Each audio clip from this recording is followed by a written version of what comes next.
బోల్డ్ కంటెంట్తో వచ్చిన మిక్సప్ ఆలు మగలైన రెండు జంటల చుట్టూ తిరిగే కథ.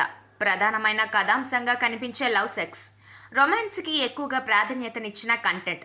కథా కథనాల్లో కనిపించని కొత్తదనం. తన భర్తలో తగ్గిన లక్షణాలేవో వేరొకరి భర్తలో చూసి ఆకర్షణకి లోనయ్యేవారు ఒకరు.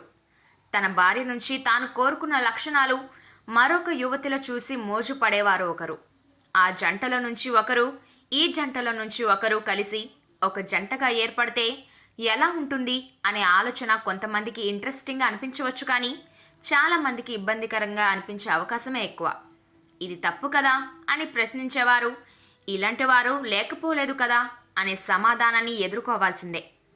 ఎలాంటి మలుపులు, ట్విస్టులు లేకుండా కథ సాదాసీదాగా నడుస్తుంది. రొమాన్స్ మాత్రమే ప్రధానమైన ఆకర్షణగా నిలుస్తుంది. పెళ్ళి అంటే అర్థం చేసుకోవడమే కాదు, అర్థం చేసుకోబడటం కూడా అనే సందేశంతో ఈ కథకి ఎండ్ కార్డు పడుతుంది.